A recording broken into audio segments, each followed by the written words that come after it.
Forex trading भी होती है, बायनामो और दूसरी चीज़ें भी होती हैं जो कि प्लेटफॉर्म्स ही फेक होते हैं। ज़्यादा से ज़्यादा लोगों का पैसा लूटने के लिए अफिलिएट्स बनाते हैं। ये 20,000 की इन्वेस्टमेंट आपको 20 करोड़ पे पहुंचा देगी। सट्टेबाजी बनाया हुआ है इसको। ये प्लेटफॉर्म लोगों का पैसा लूटता है और फिर जो है इनको भी थोड़ा सा उसमें से कट दे देते हैं। फर्क कैसे करें कि यार हमें ये करना है और ये नहीं करना है, ये बंदा ठीक है, ये बंदा गलत है, ये आगे धोखा देगा। मैंने कोई घर खरीद लिया, गाड़ी खरीद ली, तो उससे पहले आप शो करो कि इसकी जो वैल्यू है ना उससे 10 गुना 20 गुना आपकी कम्युनिटी में वेल्थ क्रिएशन हुई है कि नहीं। गाड़ी ले लेता है 2 दिन में और वो बंगला वंगला ले लेता है भाई, ठीक ठाक अमीर हो जाता है, फुल लुक उसका ना डैशिंग हो जाता है। क्या ये हकीकत है? $1 मिलियन की अगर इन्वेस्टमेंट ले आया लोगों से 10-10 लाख रुपए करके, तो वो 10 लाख में से 2 लाख उनको भी दे देते हैं। कितने अरसे रुकना पड़ेगा जेनजी को कि यार इतने अरसे में मैं जो है वो फाइनेंशियली स्टेबल हो जाऊंगा? जो रियल एस्टेट है ना उसकी रियलिटी हमने डिस्कस की। आप अच्छे से अच्छा प्लॉट भी ढूंढ लेंगे ना तो उसने 20-25 सालों में आपको 100 गुना प्रॉफिट दिया। Your savings should fund your investments और your investments should fund your luxuries. Crypto का लॉस वर्सेस पीएसएक्स का लॉस, क्या ये दोनों लॉस बराबर होते हैं? जो टॉप बिजनेस ओनर्स हैं आप उससे भी ज़्यादा कैसे कमा सकते हैं। जो लोग इनको इस चीज़ को थोड़ा प्रमोट कर रहे थे पिछले 20-25 सालों में, उन्होंने अपनी जॉब सही तरीके से नहीं की, उन्होंने लोगों को सही गाइड नहीं किया। तो अपने पैशन को जो है आपने उसको प्रोफेशन बनाना। दुनिया ख़त्म होने वाली है, फाइनेंशियल क्राइसिस आएगा पूरी दुनिया में,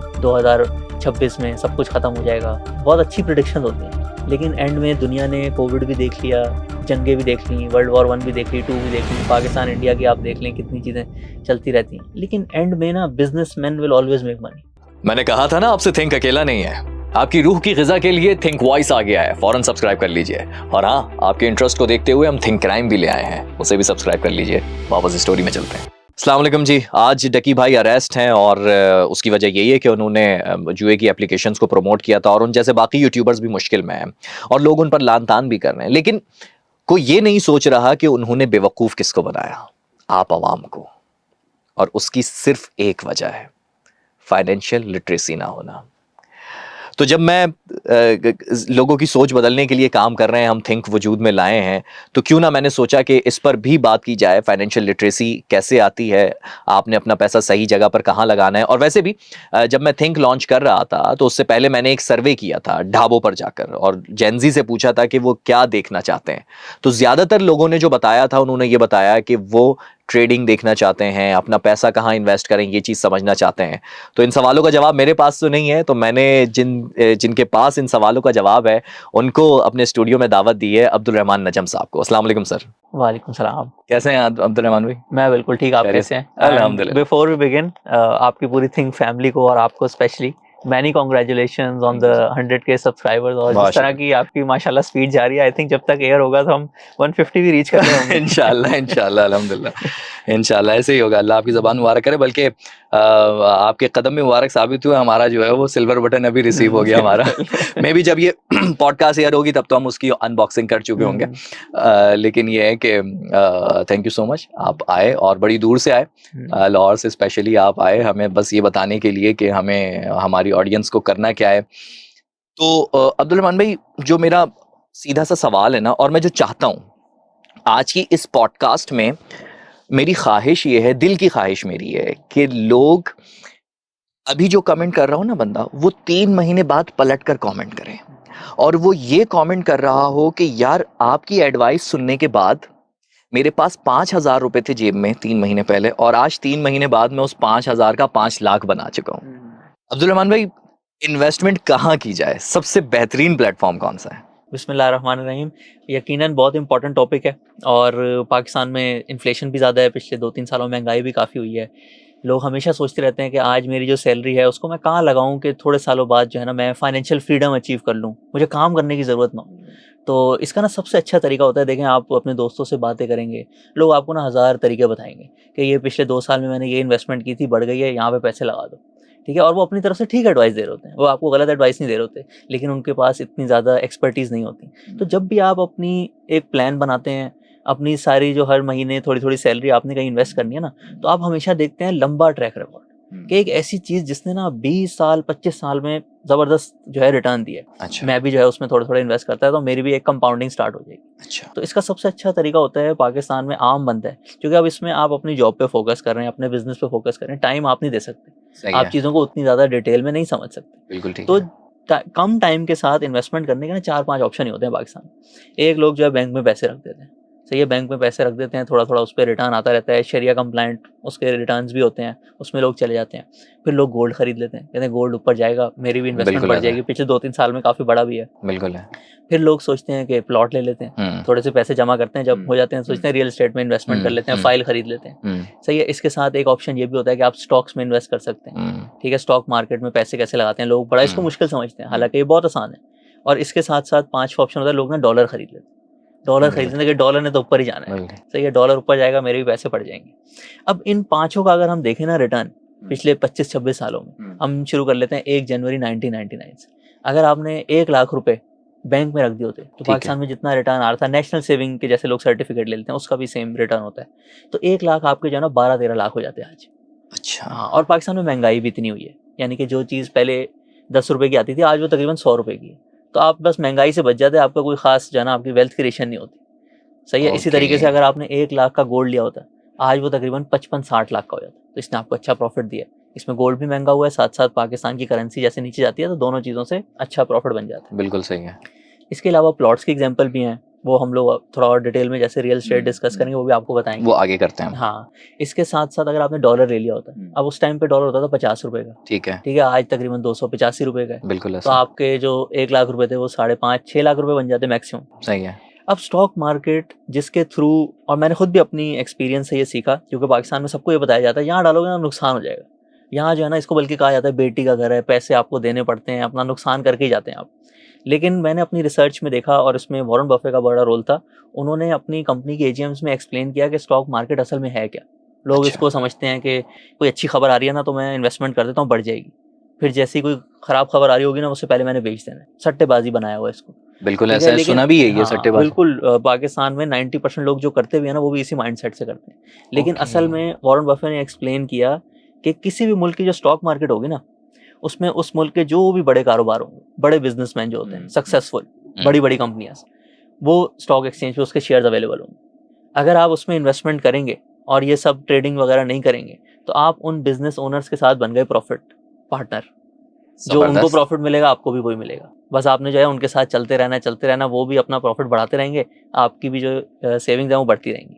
तो अगर इस प्लेटफॉर्म में आपने इंडेक्स जैसे सुनते होंगे खबरों में 1.5 लाख पे पहुंचने वाला है, तो ये 1 जनवरी 1999 पे 950 का होता था, यानी कि 1000 के करीब होता था।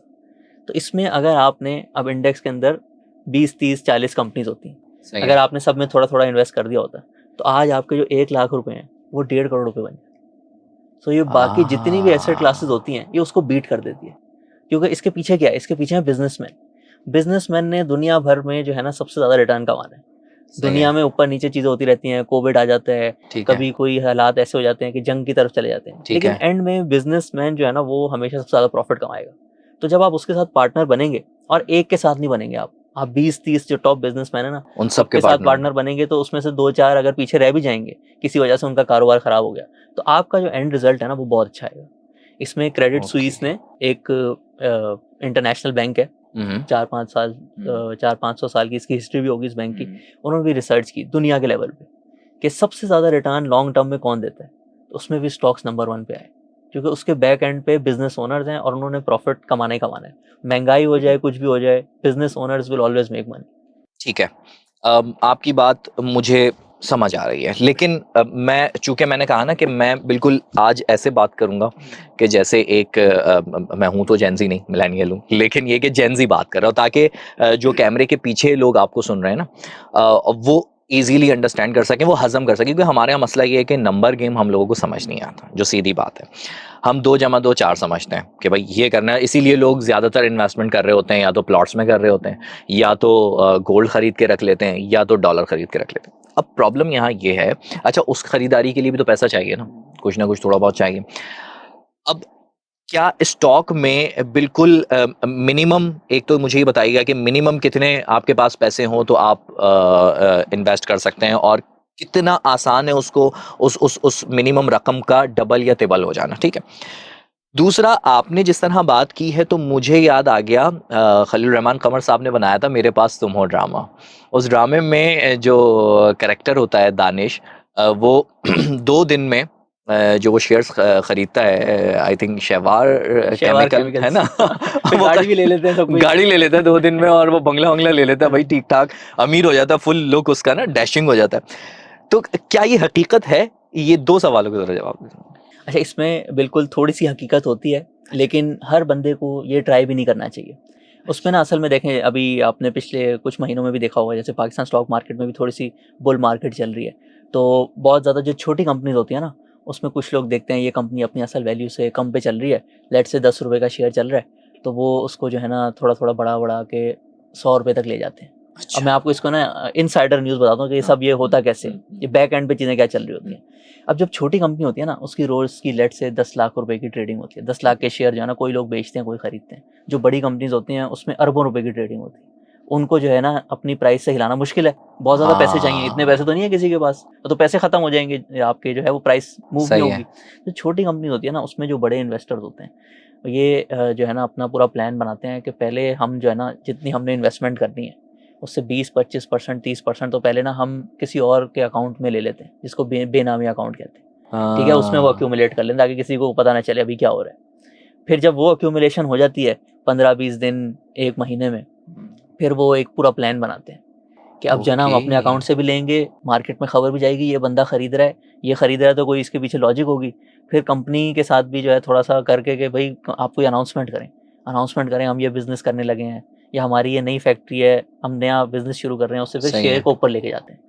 तो ये जो ₹10 से और फिर मार्केट में आवाज़ दे देते हैं, पहले उसको ₹30-40 पे लेके जाते हैं, आवाज़ लगा देते हैं मार्केट में कि ये 100 पे जा रहा है। तो उधर जब ये 40-50 का हो जाता है ना, आम बंदे की नज़रों में आ जाता है। वो कहता है यार ₹10 से 40-50 का हो गया, और ये ₹100 की आवाज़ है, मैं भी इसमें पैसे लगा देता हूँ। तो इस ठीक तरीके है, से लोग जमा कर लेते हैं। वो थोड़ा-सा उसका माइंड बनता है, वो थोड़े से पैसे उसमें लगा देता है। फिर वो देखता है ये और ऊपर जा रहा है, वो 70 पे जाता है ना, फिर कहता है कि अभी जो मैंने पैसे लगाए हैं, ये तो इतने थोड़े हैं कि बढ़ भी गए तो मुझे क्या फ़र्क पड़ेगा। वो फिर असल इन्वेस्टमेंट करता है अपने ₹70 पे, और ठीक है। फिर जो है ना वो आहिस्ता-आहिस्ता जब उसको ऊपर ले गए होते हैं, फिर ऑफलोड करना शुरू कर देते हैं। फिर वो बंदा सोचता है मैंने 70 पे खरीदा था, अब ये 50 पे आ गया है, सस्ता हो गया है, अब मैं इसमें और इन्वेस्टमेंट करता हूँ, इसने तो 100 पे जाना है। फिर वो उसमें और इन्वेस्टमेंट कर देता है, और फिर वो कंपनी जो है ना, बस वो फिर सारी वो अपने बेच के निकल जाते हैं जिन्होंने शुरू में लिया होता है। तो उस ड्रामे में भी यही दिखाया गया था कि वो उसको इनसाइडर न्यूज़ होती है, हाँ, दानिश के साथ जो वो ढाबे शहबाज पे जो, बैठा हुआ होता है वो। अच्छा, हाँ वो भी ढाबे पे बैठा हाँ, वो खबर उस वक़्त चल रही होती है ना कि हाँ, ये हाँ, फैक्ट्री जो है बंद हो हाँ, गई है, कोई लेबर की बिल्कुल ऐसा। स्ट्राइक चल रही है। हाँ। तो उसने देखा होता है कि हाँ, ये बड़ा बड़ा बिज़नेसमैन है, चीज़ें जो है सॉर्ट आउट कर लेगा। तो वो उसके शेयर खरीद लेता है, और जैसे ही वो फिर कंपनी नॉर्मल होती है, स्ट्राइक खत्म होती है, तो उसका शेयर जो है वो डबल ट्रिपल हो जाता है। और वो फिर ये भी दिखाते हैं कि दानिश के पास खुद जो है ना 2-4 लाख रुपए होते हैं। वो हाँ। ब्रोकर से कहता है कि आप लेवरेज पे, यानी कि मेरे लिए आप 40 लाख के शेयर ले लो, हाँ। 10 गुना ले लो, ताकि जब ये डबल हो तो मुझे और ज़्यादा फ़ायदा हो। तो ये जो है ना, इसमें चांसेस ऑफ फेलियर भी ज़्यादा होते हैं।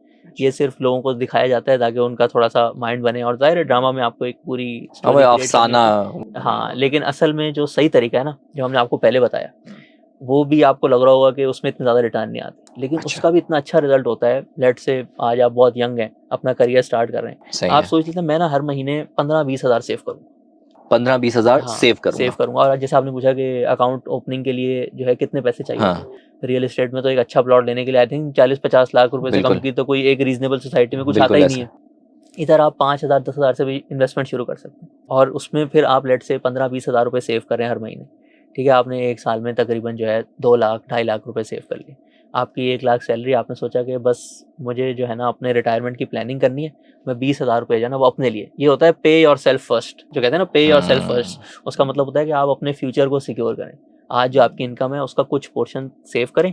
तो अगर आप ये जो स्टॉक मार्केट के पिछले 20-25 सालों का एवरेज प्रॉफिट है ना हर साल का, अगर आप हर महीने 20,000 रुपए इसमें इन्वेस्ट करेंगे, और 1 साल बाद लेट्स से आपकी सैलरी थोड़ी-सी बढ़ती है, आपको प्रमोशन मिल गई, आप इसको बढ़ा के 10% से 22,000 कर देते हैं।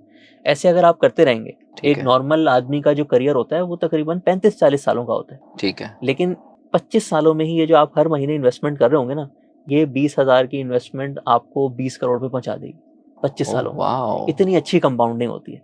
जैसे आपने देखा ना कि 1 जनवरी 1999 से 1 लाख रुपए को सबसे ज़्यादा किसने बढ़ाया? बिज़नेस ओनर्स ने। तो अब आपने हर महीने जो भी आपके पास सेविंग आ रही है, वो आपने बिज़नेस ओनर्स के साथ पार्टनरशिप कर लिया। और करने का तरीका भी बहुत आसान है। हम लोग अपने यूट्यूब चैनल पे जैसे अलग अलग कंपनीज की वीडियोस बनाते हैं लोगों को समझाने के लिए कि ये कंपनी क्या करती है, इसकी अच्छी बात क्या है, बुरी बात क्या है। उसमें जो सबसे नंबर 1 वीडियो जो आज तक लोग देखते रहते हैं एवरग्रीन, वो ये है कि आपने 5 मिनट निकाल के 1 साल में ये जो सारा रिटर्न है जो हमने बताया कि 1 लाख रुपए 1.5 करोड़ कैसे हो जाते हैं, वो आप सिर्फ 5 मिनट में कर सकते हैं साल में। और उसका तरीका होता है कि जैसे रियल एस्टेट में आपको जाके देखना पड़ता है कौन सा प्लॉट अच्छा है, बहुत ज़्यादा रिसर्च करनी पड़ती है। लेकिन स्टॉक मार्केट में एक बना बनाया प्रोडक्ट सबके पास अवेलेबल है जिसको कहते हैं इंडेक्स इन्वेस्टिंग। अच्छा। इंडेक्स इन्वेस्टिंग होते हैं कि मैं अपना टाइम नहीं लगाऊंगा, मैं जो दुनिया भर की या पाकिस्तान की टॉप कंपनीज है ना उसमें सबके साथ थोड़ा थोड़ा पार्टनर बन जाऊंगा। तो जो लेट से लोग शरिया कंप्लाइंट इन्वेस्टिंग करना चाह रहे हैं, जो शरिया कंप्लाइंट कंपनीज है ना उसमें इन्वेस्ट करना है, उसका एक सही है। इंडेक्स है KMI 30। ठीक है। उसके अंदर पाकिस्तान की टॉप 30 शरिया कंप्लाइंट कंपनीज जो है ना वो हैं। जो अच्छा। सबसे बड़ी कंपनी होगी उसको 10% लेट से उसमें वेट दिया गया है, ठीक फिर है। दूसरी को 8 दिया गया है। ठीक तो है। आप भी उसके हिसाब से जो टॉप 15 कंपनीज है ना वो पोर्टफोलियो बना लें। मतलब आपके पास लेट से ओके। लाख रुपए आए, सही है। आपने जो नंबर 1 कंपनी थी उसमें 10,000 लगा दी, जो नंबर 2 कंपनी थी उसमें 9,000 लगा दी, आपका पूरा पोर्टफोलियो बन गया।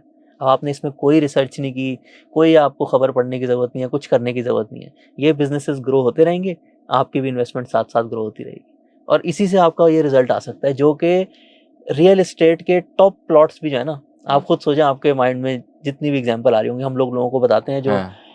रियल एस्टेट के जो एजेंट्स हैं ना, जो लोगों को मतलब बताते हैं कि ये अगर आपके साथ हो जाता है ना तो आपकी क्या बात होती है, आपकी इतनी इन्वेस्टमेंट होती है। वो होती है DHA फेज 6 लाहौर में। ठीक है। उसकी ना 10 लाख की फाइल होती थी 2001 में। अच्छा। और 1 कनाल की वो फाइल थी। ठीक है। आज वो तकरीबन 4.5-5 करोड़ की है। हाँ। सही है। उसमें फिर बहुत सारे मेंटेनेंस के चार्जेस भी होते हैं, डेवलपमेंट चार्जेस भी होते हैं, लेकिन आप चलें उन सबको हटा भी दें, वो भी जो है उसने इस पूरे टाइम में आपको तकरीबन 45 से 50x करके दिए। ठीक है। और स्टॉक मार्केट की जो एवरेज कंपनी है वो आपको 150x करके दे रही है।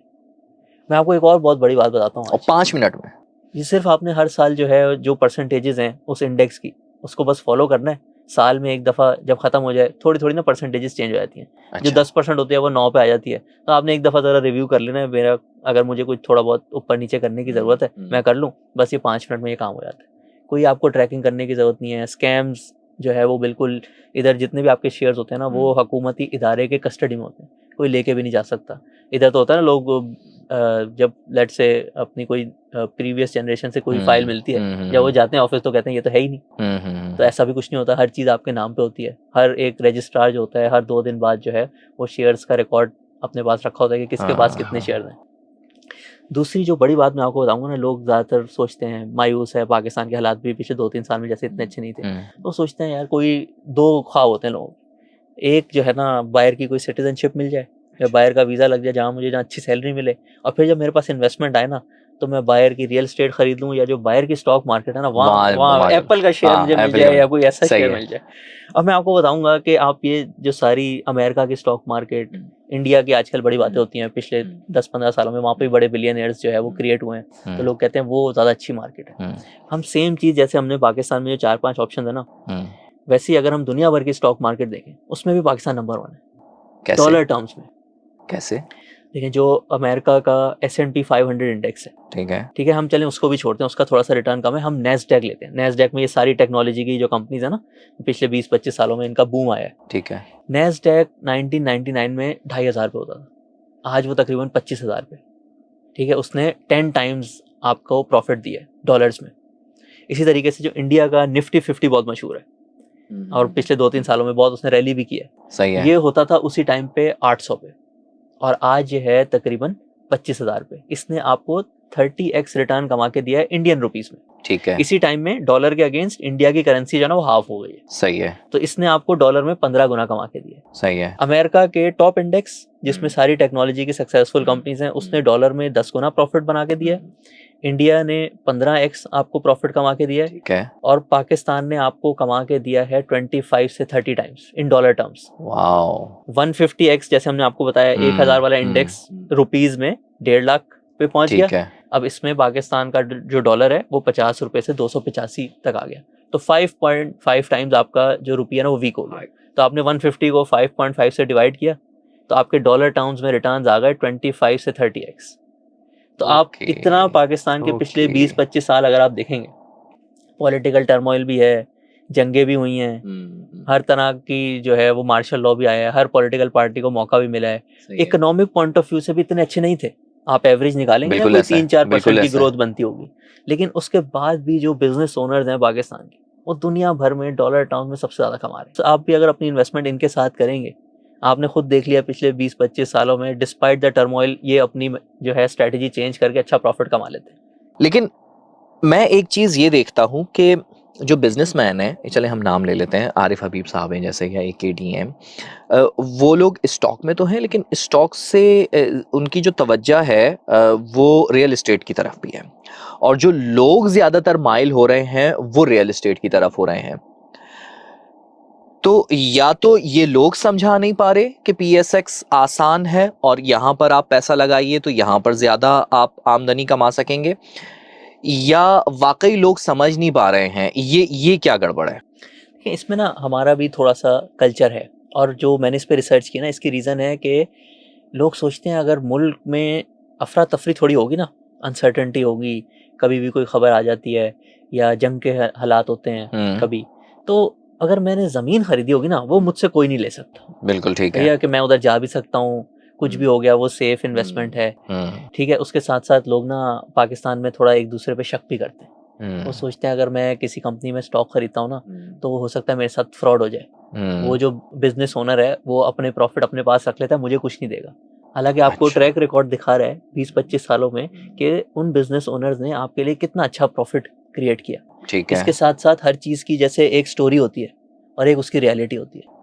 तो जो रियल एस्टेट है ना, उसकी रियलिटी हमने डिस्कस की। आप अच्छे से अच्छा प्लॉट भी ढूंढ लेंगे ना, तो उसने 20-25 सालों में आपको 100 गुना प्रॉफिट दिया, अच्छे से अच्छा। और टॉप प्राइम एग्जांपल भी अगर आप ढूंढेंगे ना, 1 लाख वाली चीज़ 1 करोड़ की हो गई होगी। ठीक है। लेकिन स्टॉक मार्केट जो है उसकी रियलिटी बहुत अच्छी है, लेकिन उसकी स्टोरी इतनी अच्छी नहीं है।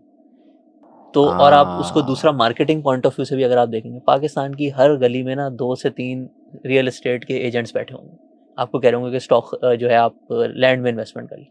लेकिन आज से कुछ साल पहले तक आप किसी शहर में जाके, किसी सेकंड टियर शहर में जाके आप कहेंगे मैंने स्टॉक मार्केट का अकाउंट खुलवाना है, आपको ऑफिस नहीं मिलेगा।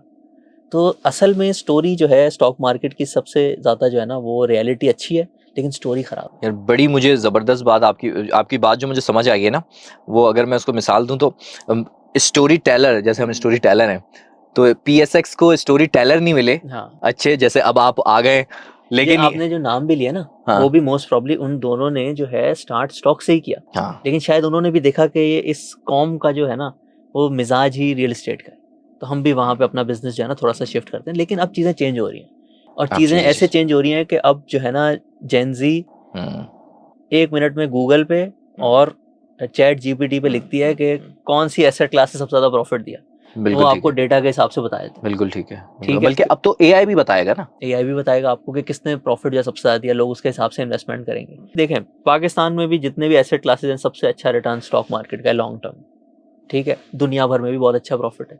तो इसके बाद अगर लोग इसमें इन्वेस्ट नहीं करते, तो जो लोग इनको इस चीज़ को थोड़ा प्रमोट कर रहे थे पिछले 20-25 सालों में, उन्होंने अपनी जॉब सही तरीके से नहीं की, उन्होंने लोगों को सही गाइड नहीं किया। और इसमें आप अमेरिका और इंडिया की भी हिस्ट्री देखेंगे ना पिछले 10-15 सालों की, जब तक मार्केट में फाइनेंशियल एडवाइजर्स नहीं आते जो कि लोगों का हाथ पकड़ें, उनको थोड़ा सा गाइड करें, शुरू के 1-2 सालों में उनको जो है उनके माइंड में जो भी चीज़ें आ रही हैं उसके जवाब भी दें, तो ये ग्रोथ नहीं आती। इंडिया में भी 10-15 साल पहले आप देखेंगे तो फिर ये यूट्यूब, जिसको फिनफ्लुएंसर्स कहते हैं, फाइनेंस पे जो वीडियोस बनाते हैं, लोगों को फाइनेंशियल लिटरेसी सिखाते हैं, क्योंकि यूनिवर्सिटी और स्कूल में तो बिल्कुल नहीं सिखाया जाता। बिल्कुल ठीक है। तो इंडिया में भी ये बूम आया, उससे पहले अमेरिका में आया था 50-60 साल पहले। फिर इंडिया में ये बूम आया पिछले 10 सालों में। उनके यूट्यूब चैनल्स आप देखें जो इस पे बात करते हैं, कितने ज़्यादा ग्रो कर गए हैं और इतनी अच्छी वीडियोस बनाते हैं। पाकिस्तान में भी ये पिछले 2-3 सालों से हो रहा है आहिस्ता आहिस्ता। 4-5 चैनल लोग भी अब थोड़ा देखने लग गए हैं कि हाँ, ये सही बात करते हैं, ये अच्छा गाइड करते हैं, डेटा के साथ बता रहे हैं। एक आप भी हैं। हाँ, हम लोग भी पूरी कोशिश कर रहे हैं कि कैसे करते हैं, ये भी थोड़ा सा समझाएं ना आप, कि आप लोग कैसे जब लोगों को लाते हैं इस तरफ, तो आपका सबसे USP क्या होता है कि आपने किस तरफ लोगों को लेकर जाना है? फाइनेंशियल लिटरेसी ज़रूरी कितनी है जो आप कर रहे हैं? फाइनेंशियल लिटरेसी तो देखें ना, अब इसलिए इतनी ज़रूरी है कि आपके पास लिमिटेड टाइम है। जो भी लोग अपनी लेट्स से जॉब कर रहे हैं, एक टाइम आएगा फिर जो है आपको रिटायरमेंट की तरफ जाना होगा, और आपके पास अगर सेविंग्स नहीं होंगी तो वो तो कहते हैं रिटायरमेंट में 2 ही चीज़ें आपके काम आती हैं, एक हेल्थ और एक वेल्थ। आपको किसी पे भी ना डिपेंडेंट नहीं होना चाहिए, अपनी प्लानिंग खुद करनी चाहिए। और अभी हमने आपको बताया कि थोड़ी सी अमाउंट भी अगर आप महीने की सेव करते हैं तो आप अपना फाइनेंशियल फ्यूचर सिक्योर कर लेते हैं। तो जितनी भी ये फाइनेंशियल लिटरेसी है ना, उसका मकसद ये नहीं है कि मैंने बिलियनियर बनना है और मैं अपने पैसों को बढ़ाता रहूँ, मैं महंगी महंगी गाड़ियाँ खरीदूँ। इसका 99% लोगों के लिए मकसद ये होता है कि वो थोड़ी थोड़ी सेविंग्स जो है वो सेव करें, उसको सही जगह लगाएं, और एक टाइम ऐसा आए 10-15 सालों बाद कि जितना आपका जो सेविंग्स है ना, उससे जो रिटर्न आ रहा होता है वो आपकी सैलरी से ज़्यादा हो, और फिर आप आज़ाद हो जाते हैं। उसको कहते हैं फाइनेंशियल फ्रीडम। मैंने फाइनेंशियल फ्रीडम अचीव कर लिया। अब जो है मेरी उम्र जो है तकरीबन 40 साल है, मेरे पास जो है अच्छी रिसोर्सेज भी हैं, मेरा जो पूरा किचन का एक्सपेंस है, बच्चों की फीस है, वो जो है ना मेरे पोर्टफोलियो से ही आ जाती है डिविडेंड्स के तौर पे या प्रॉफिट के तौर पे। और अब जो है ना, अब मैं अपनी लाइफ एंजॉय भी कर सकता हूँ। कुछ लोग इंजॉयमेंट की तरफ चले जाते हैं, अर्ली रिटायरमेंट ले लेते हैं। कुछ लोग जो अपने काम को बहुत ज़्यादा पसंद करते होते हैं ना, वो अपना बिजनेस स्टार्ट कर लेते हैं उसी नीश में, और वो उनको एक सेफ्टी होती है कि मेरे पास जो है ना सारी जो इंपॉर्टेंट चीज़ें हैं लाइफ की वो सिक्योर्ड हैं, फाइनेंसेस सिक्योर्ड हैं, और अब मैं रिस्क लेता हूँ, कोई अपनी चीज़ क्रिएट करता हूँ, और उसमें बहुत ज़्यादा लोग के फिर सक्सेसफुल होने के चांसेस बढ़ जाते हैं, क्योंकि आपके पास बैक एंड पे सेफ्टी होती है। ये असल मकसद होता है पूरा इन्वेस्टमेंट का और थोड़े थोड़े पैसे सेव करने का। ठीक हो गया। लेकिन अब्दुर्रहमान भाई, इसमें जो एक और सवाल बनता है ना, वो ये है कि हमारी जो जेनजी है वो तो चाहती है इंस्टेंट ग्रेटिफिकेशन। अभी तक आपने मुझे जितनी चीज़ें बताई हैं ना, उसमें मुझे ऐसा लग रहा है कि शायद इसमें डिलेड ग्रेटिफिकेशन जो है वो आपको चाहिए होगी। By the way, delayed gratification मैंने बाकायदा डिटेल में समझाई हुई है, पेरेंट्स एक्सपोज के नाम से डॉक्यूमेंट्री है। इसमें जेंजी को डिलेड ग्रेटिफिकेशन दिखानी पड़ेगी क्या, ऐसा है? और वो कितने अरसे तक होगा? क्योंकि अभी तक आपने जो कहा है ना 10 साल, मिनिमम 5 साल तक तो है, तो ये कितने अरसे रुकना पड़ेगा जेंजी को कि यार इतने अरसे में मैं जो है वो फाइनेंशियली स्टेबल हो जाऊंगा? तो क्या इसका भी ताल्लुक जो है वो लिटरेसी से, ऑब्वियसली फाइनेंशियल लिटरेसी? इसमें ना मैं आपको बताता हूँ, वॉरेन बफे के वन ऑफ द टॉप उनके जो प्रिंसिपल्स है ना, जैसे वो अपने लोगों को समझाते हैं, और उसकी क्रक्स होती है रिच वर्सेस पुअर माइंडसेट। कि आपने जो है ना पुअर माइंडसेट में पैसे खर्च कर देना, ऐसी चीज़ें खरीद लेना जो कि बाद में आप पे बर्डन बन जाती हैं, वो नहीं करना। आपने रिच माइंडसेट पे आना है। रिच माइंडसेट पे आने के लिए जो आप सेविंग्स करते हैं और इसको कंपाउंड करते हैं, इससे जो आपका फाइनेंशियल फ्यूचर सिक्योर हो जाता है।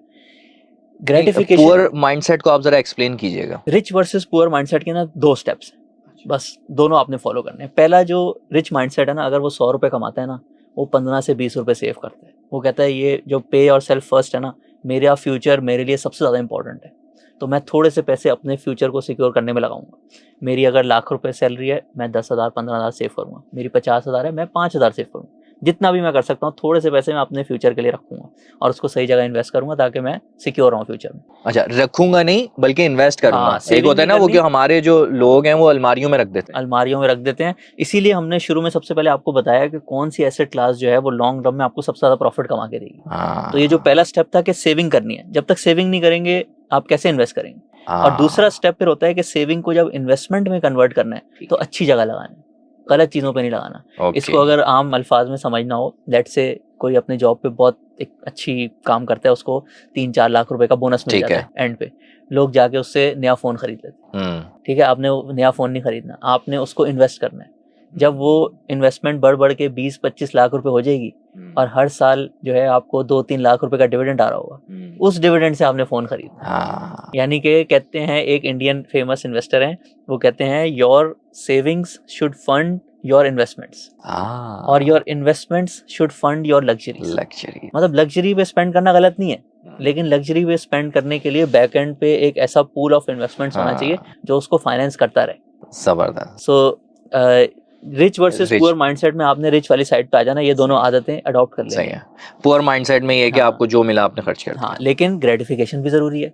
अब आप कहेंगे जिंदगी तो गुजारनी है, खुशी से नहीं गुजारेंगे तो कैसे करेंगे। तो ग्रेटिफिकेशन जो है ना, वो आप अपने काम से डिराइव करेंगे। अच्छा, वॉरेन बफेट कहते हैं कि काम वो करना है कि अगर लेट से कोई आपको कहे कि आपके सारे फाइनेंसेस टेकन केयर ऑफ हैं, आपको काम करने की जरूरत नहीं है, तो फिर आप कौन सा काम करेंगे। तो अपने पैशन को जो है आपने उसको प्रोफेशन बनाना है। तो जिस चीज़ भी आपको शौक है उसको आप अपना प्रोफेशन बनाएं। उसमें जब आप घंटों लगाएंगे आपको फील भी नहीं होगा कि मैं काम कर रहा हूँ। और ये प्लान तो बहुत अच्छा है 10-15 साल का, जैसे हमने आपको बताया, लेकिन इसमें कहीं भी ऐसा नहीं है कि आप इसमें जो है लॉक हो जाएंगे।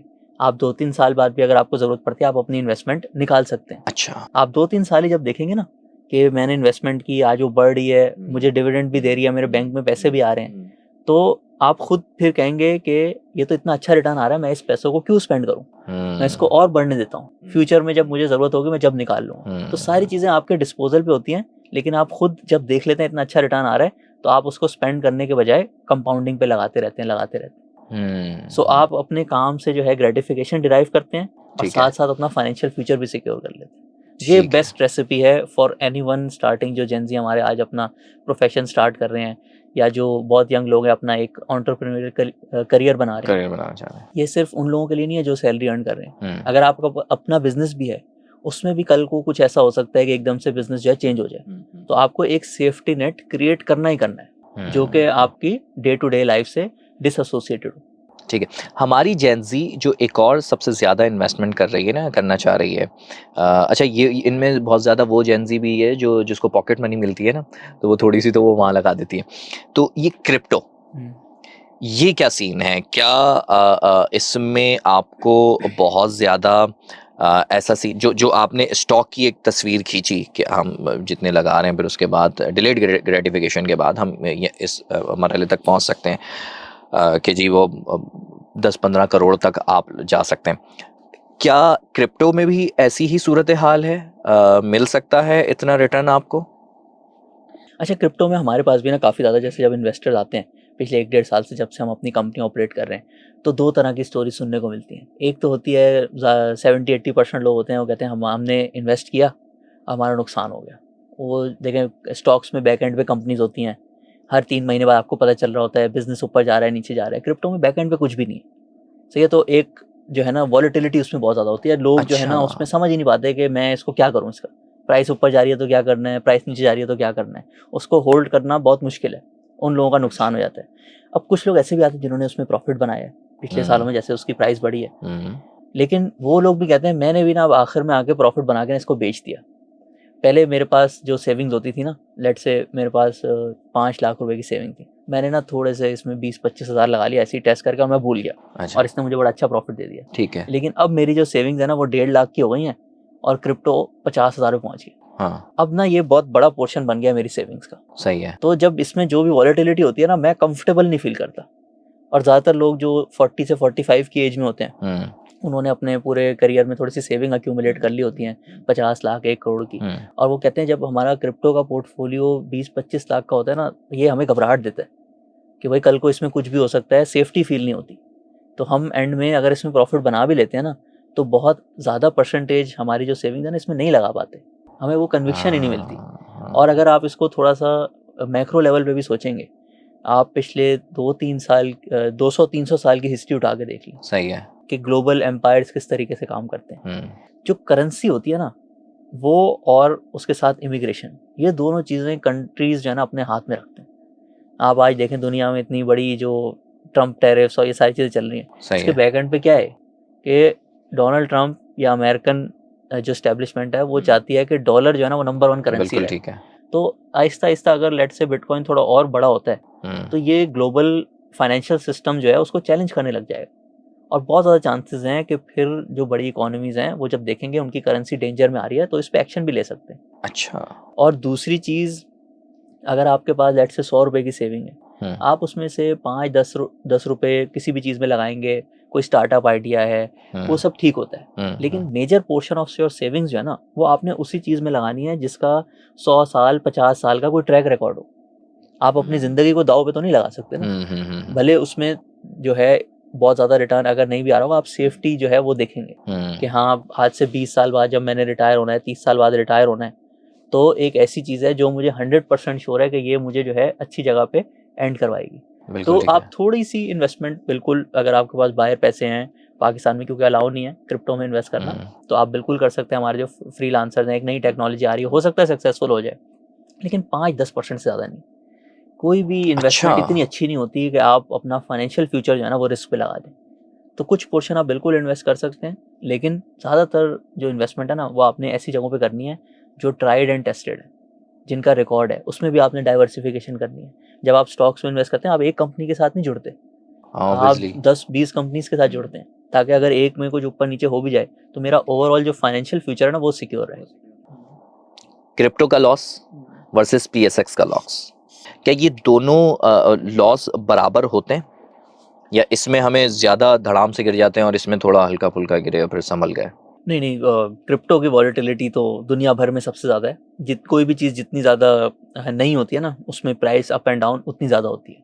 और अगेन इसमें 50-60% जो क्रिप्टो है वो तो है ही बिटकॉइन, लेकिन जो पाकिस्तान स्टॉक एक्सचेंज है उसमें इवन जो सबसे बड़ी कंपनी भी होगी ना, वो पूरे इंडेक्स में 10% होगी, आपके पोर्टफोलियो में 10% होगी। तो इसमें लॉस के चांसेस भी कम है और इसके अंदर जो है डाइवर्सिफिकेशन भी बहुत ज़्यादा है, टाइम टेस्टेड भी है।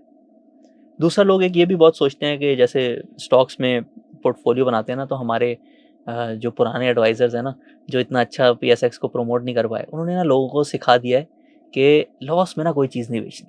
अगर कोई चीज़ लॉस गलत में नहीं बेचनी, बस लॉस बुक नहीं करना। लेट्स से आपने कोई चीज़ खरीद ली, 100 रुपये का शेयर था, अब वो अगर 80 पे आ जाता है ना, भले आपने पहले गलती कर दी हो, आपने जाना बस उसको होल्ड करते रहना जब तक वो 100 से ऊपर नहीं जाएगा ना, लॉस बुक नहीं करना। ये बहुत खतरनाक चीज़ है। इससे क्या होता है, आप जो भी चीज़ प्रॉफिट में जाती है, यानी कि अच्छी इन्वेस्टमेंट की आपने, वो चीज़ ग्रो हो रही है, आप उसको जल्दी बेच देते हैं। और जो ख़राब कंपनीज होती हैं, जो नीचे की तरफ जा रही होती हैं, उसको आप होल्ड करते रहते हैं। फिर थोड़े टाइम बाद आप देखते हैं कि स्टॉक मार्केट ने तो इतना अच्छा प्रॉफिट दे दिया, लेकिन मेरे पोर्टफोलियो में प्रॉफिट नहीं आया। असल में जब एक आप किसी एडवाइज़र के साथ भी जुड़ेंगे ना, सही तरीका होता है कि हर चीज़ की एक फेयर वैल्यू होती है। यानी एक कंपनी या बिजनेस करती है, ठीक है, उसकी ये फेयर वैल्यू है, सही है, और उसको आपने कंपेयर करना होता है करंट प्राइस। ठीक है, एक चीज़ फेयर वैल्यू 100 रुपये है, करंट प्राइस 50 रुपये है, ये अच्छा है, एक आपको बार्गेन मिल रहा है, आपने खरीद लिया, ठीक है। लोग इसमें बीच में ले आते हैं, मैंने कहाँ खरीदा था। आपकी इस पूरे सिस्टम में ना, उसको नहीं, सिस्टम को नहीं पता। आप जब कोई शेयर खरीदते हैं, उसको नहीं पता कि भाई अब्दुल रहमान भाई ने या मुअज्जम भाई ने शेयर खरीद लिया, अब मैंने ऊपर जाना है। सही है। तो आपने ये जो बाइंग प्राइस है ना, इसको इस पूरी इक्वेशन से बाहर निकाल देना, इसकी कोई हैसियत नहीं है। आपने सिर्फ 2 चीज़ों पे फैसले लेने हैं। एक कि उस चीज़ की असल प्राइस क्या है, उसकी बिजनेस की वैल्यू क्या है, ठीक है, और आज वो किस प्राइस पे ट्रेड हो रहा है। ओके। सो लेट्स से आपने कोई चीज़ खरीदी थी, हम अपनी पर्सनल एग्जांपल भी दे सकते हैं। हम लोग ऐसे नहीं कहते कि हम लोग जो है 100% हम लोगों का प्रॉफिट होता है। कभी कभी हालात ही ऐसे होते हैं कि चीज़ें बदल जाती हैं, आपको लॉस बुक करना चाहिए। आपको याद होगा, ऐसे तकरीबन साल पहले पाकिस्तान में IPPs के साथ निगोसिएशन स्टार्ट हो रही थी। तो उस निगोसिएशन का रिजल्ट ये था कि जो कंपनी हर साल उसको फिक्स्ड पेमेंट मिलती होती थी, अब फ्यूचर में उसको नहीं मिलेगी, तो उसकी अर्निंग पावर ख़त्म हो गई। अब अगर कोई बंदा ऐसा होता, वो कहता है कि नहीं, मैंने तो ये शेयर लिया था और जब तक ये अपनी पुरानी वैल्यू पे नहीं आएगा, मैं इसको बेचूंगा ही नहीं। हालांकि उस बिज़नेस की पूरी डायनामिक्स ही चेंज हो गई हैं। आपको जो है दूसरी अपॉर्चुनिटीज़ ढूंढनी चाहिए। इसकी एकदम से गवर्नमेंट के एक एक्शन की वजह से इसकी जो फेयर वैल्यू है वो आधी से भी कम रह गई। तो आपको जो है वो लॉस बुक करके दूसरी जगह पे जो है इन्वेस्ट करना चाहिए, जहाँ पे फ्यूचर प्रॉफिट ज़्यादा नज़र आ रहा है आपको। इसी तरीके से अगर कोई कंपनी आपने लेट से उसमें इन्वेस्ट किया है और वो अच्छी ट्रेजेक्टरी में ग्रोथ कर रही है, अपनी वैल्यू बढ़ाती जा रही है, ठीक है, तो अगर एक हायर प्राइस पे भी आप उसको खरीद लेंगे तो वो आपके डिसीजन बेहतर है। तो आपने अपनी प्राइस जिस पे आपने बाय किया ना, उसको निकाल देना है। सिर्फ ये 2 चीज़ें सोचनी, एक कि इस कंपनी की असल वैल्यू क्या है और आज मुझे ये किस प्राइस पे मिल रही है। इसके हिसाब से सारे डिसीजन लेते हैं, इमोशंस बिल्कुल निकाल देते हैं। अच्छा, ये माइनस करने पड़ेंगे इमोशंस इसमें। आप इवन वॉरेन बफे की भी जर्नी देखेंगे ना, वो खुद बताते हैं, इन्होंने कोविड के टाइम से 1 साल पहले ना एयरलाइंस में बहुत ज़्यादा इन्वेस्टमेंट कर दी, ठीक है, और कोविड आया, एयरलाइन बंद, ठीक है, ट्रैवलिंग अलाउड नहीं थी। और जिस जहाज़ में पहले 100 लोग जाते थे, तो गवर्नमेंट कह रही है अब 30 लोग जाएंगे, फासला मेंटेन करना है, तो इकोनॉमिक्स तो उस एयरलाइन की बिल्कुल ख़राब हो गई। बिल्कुल ठीक है। तो उन्होंने लॉस पे उसको सेल किया। उन्होंने कहा ये अगर मेरे 30% लॉस दे भी रहा है, ये अगर मैं होल्ड करूँगा तो ये मुझे 50-60% लॉस देगा। तो आपने कॉन्स्टेंटली देखना होता है कि अगर बिजनेस में कोई नेगेटिव डेवलपमेंट हुई है जिससे उसकी फेयर वैल्यू नीचे आ जाती है, तो फिर मैं क्यों इसके साथ जो है एसोसिएटेड रहूँ, मुझे कोई और अपॉर्चुनिटी भी देखनी चाहिए। बिल्कुल ठीक, बिल्कुल ठीक। ये इंपॉर्टेंट पॉइंट है भाई, लॉस से बचने के लिए। ये जो आपने चीज़ बताई ना, और जिस अंदाज में बताई, बड़ा आसानी से समझ आई मुझे। ये अनफॉर्चुनेटली इतने अरसे से मैं टीवी की दुनिया से भी वाबस्ता रहा हूँ, मैं इतने अरसे, जो लोग मेरे पुराने व्यूवर हैं जानते हैं ना, टीवी में कभी इस तरीके से जो पीएसएक्स में मौजूद हैं लोग ऑलरेडी, जो कि उसके करता धरता है ना, उन्होंने कभी बताया ना ही जो है वो बाकी जगहों पर बताया जाता है इस तरीके से। उसकी वजह क्या है कि बूमर्स पीएसएक्स में हैं इस वक्त, उसकी वजह ये है। और आप माशाल्लाह यकीनन आप मिलेनियल्स होंगे, जेन वाई से होंगे, तो उसकी वजह ये है कि आप लोग क्योंकि एक कम्युनिकेशन नहीं है, या जो समाजी राब्ते की वेबसाइट्स वगैरह जैसे यूट्यूब या फेसबुक या दीगर जितनी भी सोशल मीडिया प्लेटफॉर्म्स हैं, उन पर कोई इतना ज़्यादा वो लोग बूम नहीं कर रहे हैं कि जी वहाँ पर आया बताया और ख़ुद भी छा गए और लोगों को भी बड़ी हेल्प मिली। एक तो ये बताइए क्या वजह यही है कि बूमर्स हैं और वो इस दौर से एफिलिएट नहीं हो पा रहे हैं, और आप इस चीज़ को कैसे एफिलिएट कर रहे हैं, लोगों को समझा कैसे रहे हैं, बता कैसे रहे हैं? अच्छा, इसमें ना दुनिया भर में भी ना जब ये इंडस्ट्री शुरू होती है ना, तो शुरू में होते हैं ब्रोकरेज हाउसेस, यानी कि वो आपको हेल्प करते हैं बाय सेल में। ठीक है, अच्छा। तो एक वो लोगों को ना थोड़ा सा लॉन्ग टर्म व्यू नहीं देते, क्योंकि जो उनका बिजनेस है वो सिर्फ तभी अर्न करते हैं जब आप बाय करेंगे सेल करेंगे। अच्छा। तो एक वो कॉन्फ्लिक्ट ऑफ इंटरेस्ट आ जाता है कि स्टॉक्स में अच्छे प्रॉफिट जब बनते हैं जब आप अच्छी कंपनी को लॉन्ग टर्म के लिए होल्ड करते हैं। ओके। ठीक है, लेकिन जो हमारे ऑलरेडी एस्टेब्लिश्ड बिजनेसेस हैं, हाँ हाँ। उनका पूरा बिजनेस मॉडल अर्निंग का है कि जब कोई बाय करेगा या सेल करेगा। दूसरा, ये पूरी थिंकिंग आज तक पाकिस्तान में 2 साल पहले तक नहीं थी कि जब आप स्टॉक्स में इन्वेस्ट करते हैं तो आप बिजनेस ओनर्स के साथ जुड़े होते हैं। ये भी हम लोगों ने आके अपने यूट्यूब वीडियोस के थ्रू और जो अच्छे प्लेटफॉर्म्स हैं, तो बताया जैसे है मैंने आपने। हमने आपको पहले बताया ना कि हर मुल्क में ना एक स्टेज आती है जहाँ पे एस्टेब्लिश्ड इंस्टीट्यूशंस को टेक ओवर कर लेते हैं एडवाइजर्स, जो कि लोगों की रीच ज़्यादा होती है डिजिटल प्लेटफॉर्म्स के साथ। इंडिया में भी ये हुआ था 10-15 साल बाद, और उसके बाद फिर अकाउंट्स भी ज़्यादा खुलते हैं। लोग जो है, अब आप खुद सोचें, एक बंदा है उसने फिजिकल मीटिंग करके एक एक बंदे को कन्विंस करना है, और ठीक है। दूसरे आपकी जो डिजिटल रीच है वो बहुत ज़्यादा है, और आप ऑब्वियसली। उसमें ज़्यादा डिटेल में चीज़ें एक्सप्लेन कर सकते हैं। लोगों का माइंड जो है वो हाँ। चेंज होता है, लोगों के लिए भी ईजी होता है कि वो कभी भी अपनी कन्वीनियंस के हिसाब से वीडियोस देख सकते हैं। पाकिस्तान भी इस ट्रैजेक्टरी पे जो है ना वो चल चुका है। अब चल पड़ा है। हाँ, इंडिया में आप देखेंगे ना, जो पॉपुलेशन है उसके 10% लोगों के पास जो है ना इन्वेस्टमेंट अकाउंट है। यानी कि उधर जो 1.5 अरब की पॉपुलेशन है, तकरीबन 15 करोड़ लोग जो है उनके स्टॉक मार्केट के अकाउंट खुले हुए हैं, वो इन्वेस्टमेंट करते हैं, छोटी अमाउंट करें बड़ी करें जो भी करें। पाकिस्तान में आज तकरीबन सिर्फ 5 लाख अकाउंट है, लेकिन मैं आपको आज एक प्रिडिक्शन भी कर रहा हूँ कि ये अगले 4-5 सालों में जिस तरह से स्टॉक मार्केट बूम कर रही है, ये 2 मिलियन तक चले जाएंगे। ओके। क्योंकि ये एस कर्व होती है, जैसे सोशल मीडिया पे भी आपकी सब्सक्राइबर्स की एस कर्व होती है, इसी बिल्कुल ऐसा तरीके है। से जो है लोग देखते हैं, रिटर्न भी आ रहा होता है, लोगों को समझ आता है कि इतने टर्मोइल के बावजूद भी जो है इतने अच्छे रिटर्न आ रहे हैं डॉलर टर्म्स में पिछले सालों में, तो मुझे अपनी सेविंग्स जो है यहीं पे करनी है। आप देखिएगा आहिस्ता आहिस्ता 2-3 सालों में हम 1 मिलियन पे पहुंचेंगे, और फिर 5-6 सालों में हम 2 मिलियन तक पहुंच जाएंगे। और इसमें ओवरसीज ओके। पाकिस्तानीज का भी बड़ा रोल होगा, क्योंकि वो बाहर से ज़्यादा ऑब्जेक्टिवली देख रहे होते हैं कि कहाँ पे कितना ज़्यादा रिटर्न आ रहा है। उधर जो है थोड़ी सी इनकम भी बेहतर होती है, तो वो अपने फाइनेंसेस के बारे में ज़्यादा सोच रहे होते हैं। सो ये हम लोग बिल्कुल राइट ट्रैक पे हैं, बाकी मुल्कों में भी ऐसे ही होता है। और अब ये जो फाइनेंस इन्फ्लुएंसर जो यूट्यूब के थ्रू, दूसरे चैनल्स के थ्रू इस पे बात करते हैं, जैसे आपने बताया, आपने सर्वे किया, जी जी जी। हालांकि सिर्फ पाकिस्तान में 5 लाख लोग इन्वेस्ट करते हैं, बिल्कुल ठीक लेकिन है। सर्वे कह रहा है कि हमें जो है वो करना है। फाइनेंशियल फ्रीडम करना है। अचीव करना है, सेविंग लिटरेसी नहीं करनी है है। ना, हाँ, फाइनेंशियल लिटरेसी है नहीं। जो आप बात कह रहे हैं उसका जो मुझे समझ आ रहा है वो यही है कि फाइनेंशियल लिटरेसी नहीं है, लेकिन वो आप दे रहे हैं आप माशाल्लाह। वो कैसे दे रहे हैं? अच्छा, इसमें हम लोग 2 चीज़ें मैं आपको बताता हूँ जिसमें ना लोग घबराते हैं स्टॉक अच्छा। में इन्वेस्ट करने से पहले। अच्छा। एक तो जैसे हमने बात की कि वो सोचते हैं पाकिस्तान में ना टर्मोइल बहुत है, तो अप एंड डाउन बहुत होगा, लेकिन उसकी हमने बात कर ली। आप देखें जो कुछ भी हुआ उसके बाद भी प्राइम मिनिस्टर्स की डिस्क्वालिफिकेशन भी हुई, लेकिन सबके बाद एंड में रिजल्ट कितना अच्छा है। बिल्कुल ठीक है। दूसरा रीज़न होता है उन्होंने जिस कंपनी में इन्वेस्ट किया होता है नहीं, उस वक्त तो गिरता है, ना। हाँ, ब्रेकिंग्स चलती हैं कि जी इतने हजार इंडेक्स जो है वो नीचे गिर गया, इतना नीचे आ गया, उस वक्त तो गिरता है। तो क्या उस वक्त जो गिरता है, आई एम सॉरी आप बात कंटिन्यू कीजिएगा, उस वक्त जो गिरता है तो उसका क्या लोगों पर फर्क पड़ता है? ये जो छोटे छोटे इन्वेस्टर्स हैं उनको फर्क पड़ता है? 5,000, 10,000, 20,000 जिन्होंने लगाए हुए हो? देखिए इसमें कोई भी चीज़ स्ट्रेट लाइन में ऊपर नहीं जाती, सही है। उसने कभी 4 दिन बढ़ेगी तो 2 दिन उसने नीचे भी आना है। इसको ना लोग इस तरह सोच सकते हैं, लेट्स से आपके पास एक 50 लाख का प्लॉट है, ठीक है। अगर किसी भी दिन आपको कोई आके उसकी 45 लाख की ऑफर करेगा, तो आप उसको इग्नोर कर देंगे। बिल्कुल ठीक है। आपको पता है कि भाई ये है ही 50 लाख का, मैं बिल्कुल क्यों सही। 45 पे बेचूं, बिल्कुल सही फजूल है। में पैनिक फैलाने की क्या जरूरत है। लेकिन स्टॉक में जो दूसरी घबराहट होती है ना, जब उनको कंपनी के बारे में नहीं पता होता, उनको पता ही नहीं है इसकी असल वैल्यू क्या है, तो जब वो थोड़ा सा नीचे आता है या वो अपनी प्राइस से थोड़ा सा ऊपर जाता है, लोग फौरन जो है ना उससे पैनिक हो जाते हैं। निकलने की कोशिश करते हैं कि ओके। बस इसने बढ़ना था बढ़ गया, और अब या ये गिर गया है, अब ये और गिरेगा तो मैं इसको बेच देता हूँ। तो जो फर्स्ट वाला चैलेंज है उस पर हिस्ट्री आपको बता रही है कि रिटर्न्स बहुत अच्छे हैं, आपने वो बिल्कुल नहीं करना है, होल्ड करके रखना होल्ड है। करके रखना है, अच्छी कंपनी होल्ड करके रखनी है। दूसरी घबराहट के कंपनी के बारे में नॉलेज नहीं है, उस पर हमने एक्स्ट्रा एफर्ट की। आज से जब हमारे थोड़े से हमारे साथ इन्वेस्टर्स 400-500 जुड़ गए, तो उन्होंने हमें बताया कि ये 2 मेन हमारी घबराहट थी, हमने इसको ओवरकम किया, आपने भी अच्छा गाइड किया।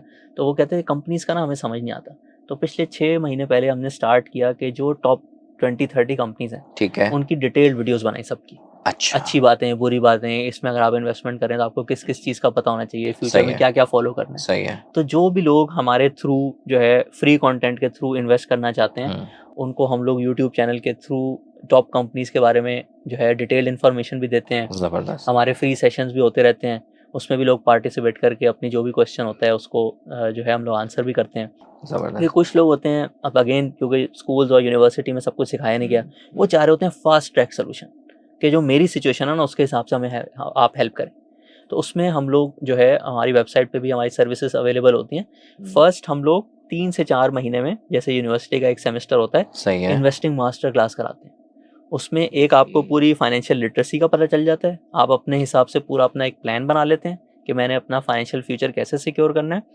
और उसके साथ साथ आपको जो टॉप कंपनीज होती हैं, हर सेक्टर को हम understand the business like owners की तरह एक्सप्लेन करते हैं। ये भी एक वॉरेन बफे का मोटो है कि मैं उसी चीज़ में इन्वेस्ट करूंगा जिसकी मुझे पूरी समझ आ जाएगी।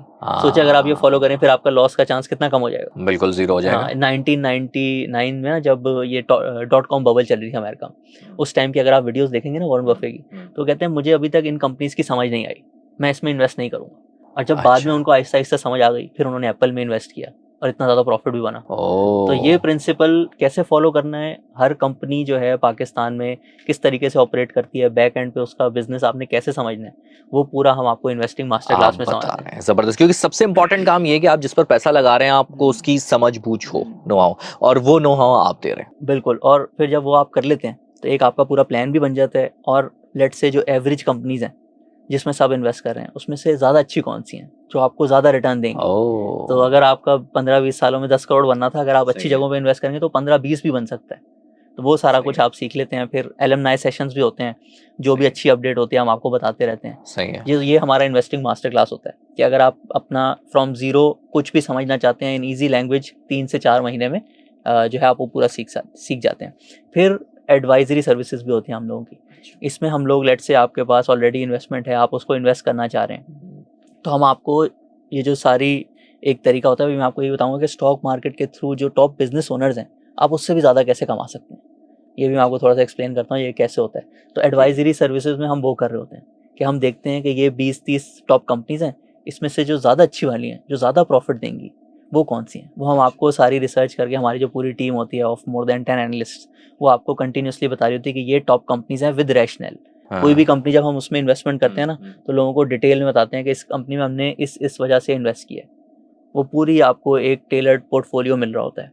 और हर महीने इसकी फिर कॉल भी होती है, यानी कि महीने में एक दफ़ा सारा जो हमारा ग्रुप है ऑफ मोर देन 400-500 पीपल, वो जो है मंथली कॉल में जो भी उनके माइंड में क्वेश्चन होते हैं, हम उनको पूरा बताते हैं कि पिछले महीने में क्या डेवलपमेंट्स हुई, किस कंपनी में क्या चल रहा है, ताकि वो बिजनेसेस को उतना अंडरस्टैंड करें जितना उसके ओनर्स करते हैं। क्योंकि जब तक आपके पास ये कन्विक्शन नहीं होगी ना, आप लॉन्ग टर्म में होल्ड नहीं कर पाएंगे। बिल्कुल ठीक और है। हमारे एडवाइजरी सर्विसेज में कोई आता भी है ना, तो उसकी नेचुरल ये जर्नी होती है कि शुरू में वो आता है, उसके पास अगर लेट से 50 लाख की सेविंग्स होती है ना, तो वो 10 लाख थोड़ा सा माइंड अपना कन्विंस करता है कि मैं थोड़ी सी इन्वेस्टमेंट करता हूँ सही स्टॉक है। मार्केट में। ठीक है। 3 महीने जब वो गुजारता है ना, उसमें वो देखता है कंपनीज कितने अच्छे से अंडरस्टैंड कर रहे हैं, जो भी डेवलपमेंट होती है हमें एक्सप्लेन भी करते हैं, मंथली कॉल सही। में भी सारी चीज़ें आ जाती हैं, तो वो उसको जो है बढ़ा देता है। फिर वो 10 लाख के बजाय 25 लाख इन्वेस्ट कर देता है। जितना ज़्यादा आप इन्वेस्ट करेंगे अपनी टोटल सेविंग्स का, बिल्कुल उतनी ठीक है। अच्छी कंपाउंडिंग होगी। बिल्कुल तो ठीक है। आपको कन्विक्शन मिलती है, एक पूरी टीम मिलती है जो कि आपको गाइड कर रही होती है। और अल्हम्दुलिल्लाह हमारा पहला साल जब कंप्लीट हुआ था, तो जो नॉर्मल स्टॉक एक्सचेंज का रिटर्न आया ना, उससे हमने 6% एक्स्ट्रा रिटर्न कमाया। ओह तो एक्स्ट्रा वाओ! रिटर्न भी हम लोग इंशाल्लाह अगले जो 10 साल होंगे, उसमें से 7-8 सालों में लोगों को जो वो सर्विस ले रहे हैं, उसकी एक्स्ट्रा वैल्यू भी डिलीवर करेंगे। ओके, ये थोड़ा-सा समझाएँगे एक्स्ट्रा रिटर्न वाली बात? इसको मैं आपको ऐसे एक्सप्लेन करता हूँ कि जैसे हमने कहा ना कि अगर आप लेट से हर महीने 20,000 रुपये इन्वेस्ट कर रहे थे, ठीक तो है। वो अगले 25 ईयर्स में जो नॉर्मल रिटर्न है ना इंडेक्स का, उसके हिसाब से वो 20 करोड़ बन जाते हैं। लेकिन अगर लेट से इंडेक्स का रिटर्न था 18-19% साल का, सही है। अगर आप उसको बढ़ा के 25 पे ले जाते हैं, यानी कि जिस लेवल पे आपकी सेविंग्स कंपाउंड हो रही हैं, उस हाँ। परसेंटेज को बढ़ा देते हैं, तो फिर ये जो 20 करोड़ है ना, ये 30-35 करोड़ हो जाएगा, क्योंकि ज़्यादा प्रॉफिट आ रहा है। वॉरेन बफे ने यही तो किया है, लोग उसको क्यों इतना सेलिब्रेट करते हैं। एवरेज अमेरिकन स्टॉक मार्केट का रिटर्न है 10% पर ईयर, ठीक है। लेकिन वॉरेन बफे का रिकॉर्ड है of more than 70 years now 20%। Okay. तो ये मतलब जो नॉर्मल प्रॉफिट आ रहा है उससे डबल प्रॉफिट कमा के दे रहे हैं, इतनी ज़्यादा कंपाउंडिंग कर रहे हैं। इसी वजह से लोगों ने जिन्होंने उनके साथ इन्वेस्ट किया उनको फीस दी, लेकिन फिर भी उनके जो है शुक्रगुजार होते हैं कि आपने जो है हमें इतना अच्छा रिटर्न कमा के दिया। तो जबरदस्त। कभी भी आप किसी के साथ इन्वेस्ट करें ना, 2 चीज़ें देखें, एक उनका ट्रैक रिकॉर्ड कि उन्होंने नॉर्मल रिटर्न से कितना ज़्यादा कमाया। दूसरा फिर ये भी देखें कि आप जब उनके साथ जुड़ते हैं तो वो आपको चीज़ें कितने अच्छे तरीके से एक्सप्लेन करते हैं, और इससे उनकी एफिशिएंसी नहीं आप जज कर रहे, आप जज कर रहे हैं कि मुझे ये कितना कन्विंस कर पाते हैं, मुझे कितना कंफर्टेबल कर देते हैं कि मैं ये इन्वेस्टमेंट जो है इसको होल्ड करूं। सो कन्विक्शन बहुत ज़रूरी होती है। आप दुनिया में कोई भी काम करेंगे ना, उसमें ऊंच नीच होती है। जब आपको डिटेल्ड इन्फॉर्मेशन होगी, कन्विक्शन होगी, तभी आप उस जर्नी में जो है वो साथ चल पाएंगे, सक्सेसफुल हो पाएंगे। बिल्कुल ठीक है, जबरदस्त। लेकिन ये सुहाने ख्वाब दिखाने वाले हमें मार्केट में बहुत सारे मिलते हैं, ठीक है ना। बाद में पता लगता है कि जी वो स्कैम्स हैं, और वो कैसे हैं स्कैम्स जो है वो होते किस तरीके से हैं, ये ज़रा हम पहचाने कैसे। अब मैं एक आम बंदा हूँ, ये देखने वाले जो है वो एक आम लोग हैं, वो फ़र्क कैसे करें कि यार हमें ये करना है और ये नहीं करना है, ये बंदा ठीक है, ये बंदा गलत है, ये आगे धोखा देगा।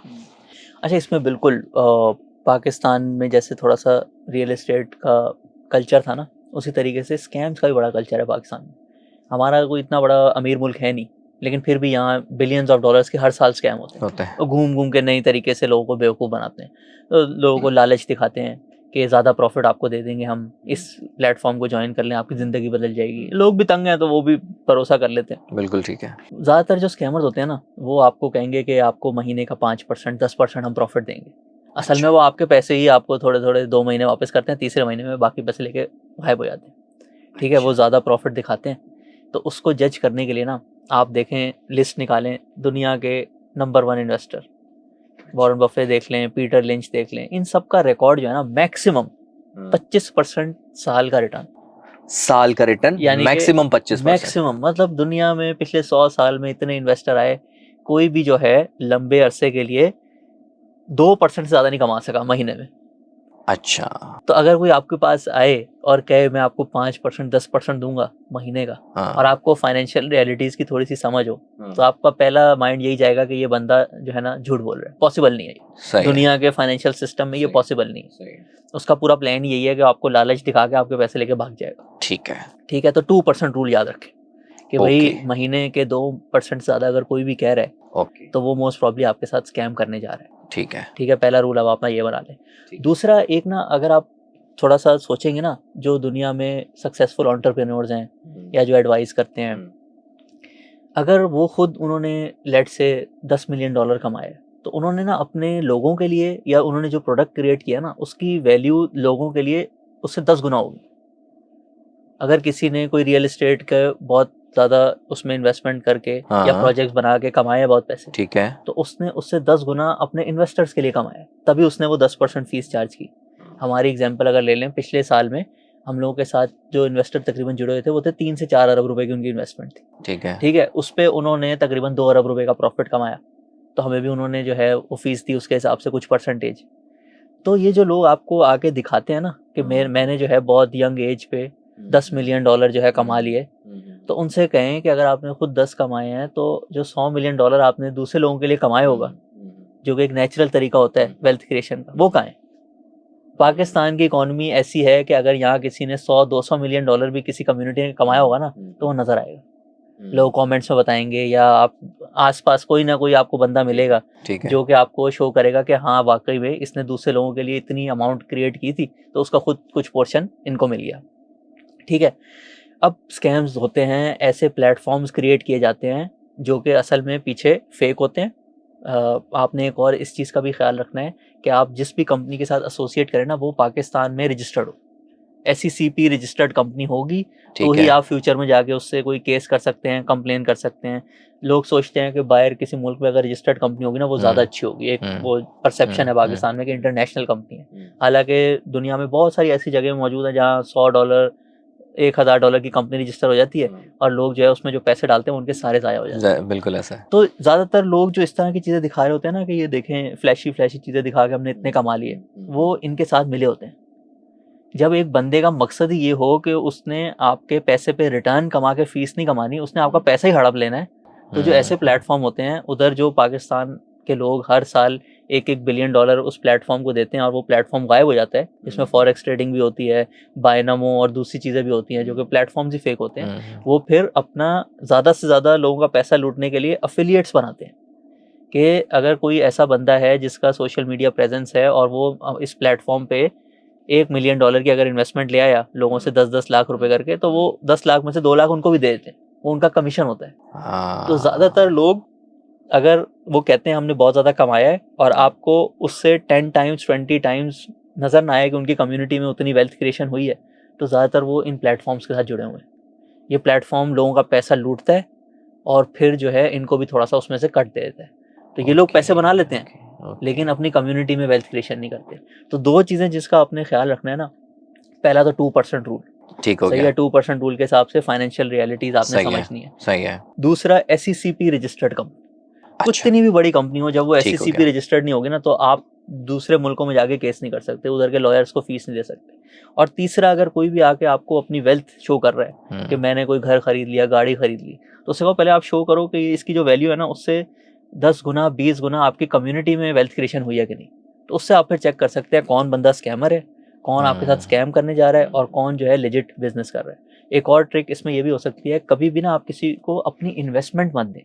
लेट्स से आपके पास 50 लाख रुपए, वो आपको कह रहा है कि 50 लाख रुपए में आपको बहुत अच्छा आइडिया बताता हूँ, आपका बहुत प्रॉफिट बनेगा। तो आप कहें आप कोई कोर्स कराते हैं या कुछ सिखाते हैं, आप उसकी फीस ले लें मुझसे, मैं अपने पैसे नहीं दूंगा आपको, कस्टडी नहीं दूंगा आपको। ओके, कस्टडी नहीं देनी किसी को, वो फिर पैसे लेके भाग जाता है।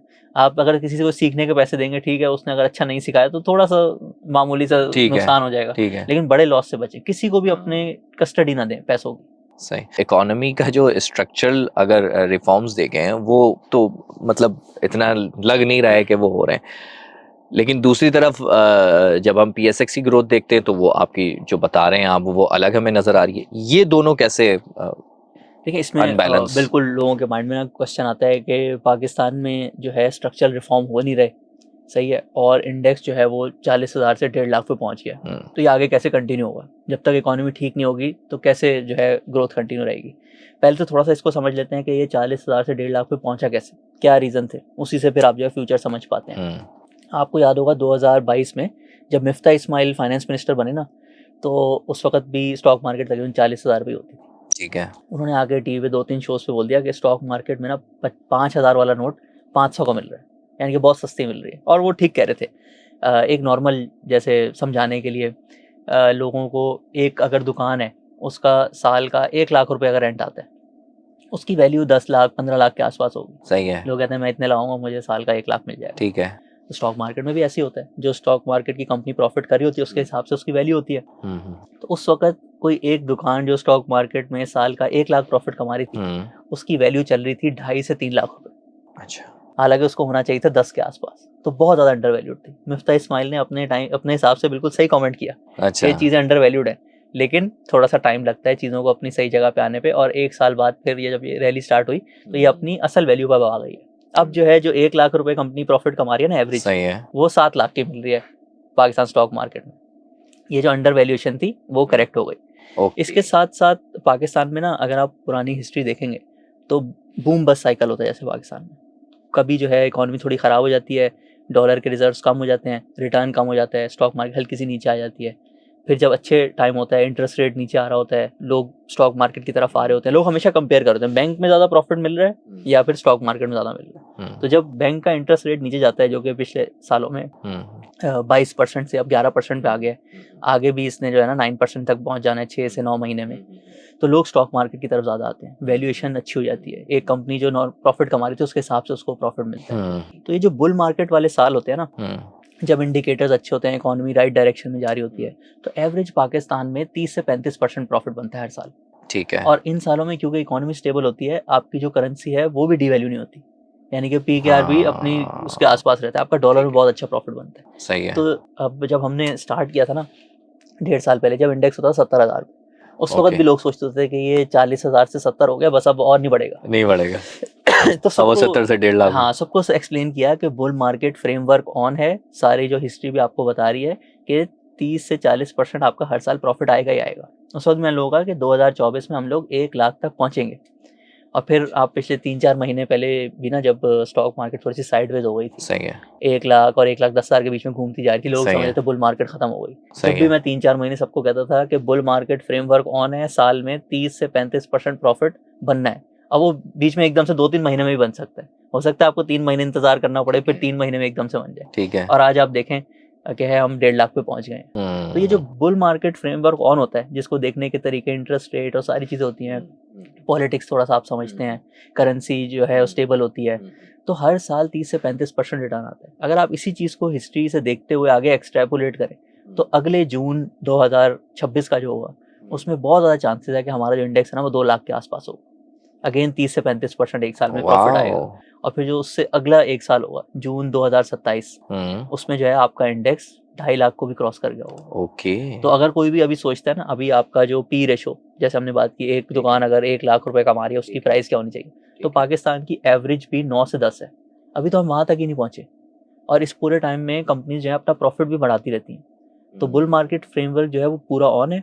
स्ट्रक्चरल रिफॉर्म्स पे अगर थोड़ा सा कमेंट करें, कुछ छोटी-छोटी चीज़ें जो है वो हुई हैं। अब जैसे आप देखें, पीआईए प्राइवेटाइजेशन पे बहुत काम हो रहा है। ठीक है। ये बहुत बड़ा जो है, जितनी सरकारी कंपनीज है, अगर उनका लॉस कम होगा तो लोगों से टैक्स कम कलेक्ट करना होगा। बिल्कुल सही।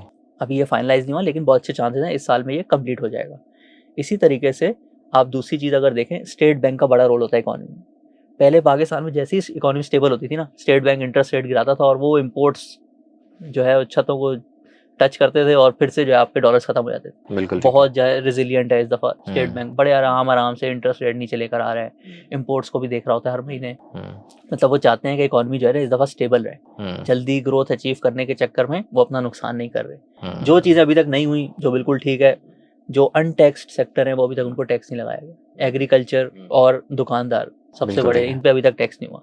तो कुछ स्ट्रक्चरल रिफॉर्म्स छोटे लेवल पे हुए हैं या उस डायरेक्शन में हो रहे हैं, कुछ अभी बाकी हैं, देखते हैं आगे होते हैं कि नहीं। लेकिन अच्छी बात यह है कि अगर आप सोचते हैं ना कि स्टॉक मार्केट में रिटर्न अगर स्ट्रक्चरल रिफॉर्म नहीं हुए तो नहीं आएगा, तो ऐसा भी गलत है। अच्छा, क्योंकि पिछले 20-25 साल में देखें आप, कौन सा स्ट्रक्चरल रिफॉर्म हुआ है? बिल्कुल सही है। जैसे थे वैसे ही चल रहे हैं, बल्कि शायद थोड़ा सा नीचे आ गए हैं, लेकिन फिर भी इतना अच्छा प्रॉफिट बन गया। तो अगर स्ट्रक्चरल रिफॉर्म हो जाते हैं तो वो बोनस है, वो जो है फिर आपको इससे भी ज़्यादा प्रॉफिट दे सकते हैं। लेकिन अगर नहीं हुए, फिर भी बिजनेस ओनर जो है वो प्रॉफिट बनाते रहेंगे और आपकी जो कंपाउंडिंग है ना वो चलती रहेगी। वो चलती रहेगी। बिल्कुल ठीक हो गया। आपकी जो कंपनी की ये जर्नी है, इसके बारे में थोड़ा सा बताइएगा कि आपने कैसे शुरू की, इसको आप कहाँ लेकर चले गए हैं, और आपका खुद का विजन क्या है फाइनेंशियल लिटरेसी के लिए पाकिस्तान में? अच्छा, इसमें खुद कंपनी स्टार्ट करने से पहले भी विजन ये था कि ना, जब मैंने भी स्टार्ट की थी ना अपनी रिसर्च वर्क 2015-16 में, तब मैं भी यही सोचता होता कि स्टॉक मार्केट बहुत मुश्किल है और पैसे लगाओगे तो लॉस हो जाएगा, कौन बैठ के कंपनी का बिजनेस समझेगा, ये जो अच्छा। बिजनेस ओनर हैं मेरे साथ फ्रॉड कर लेंगे। अच्छा। लेकिन जो पूरा मैंने सीखा, जिसमें वॉरेन बफे की टीचिंग से बड़ा हेल्प हुआ, रिच वर्सेस पुअर माइंडसेट समझ आया, अच्छा।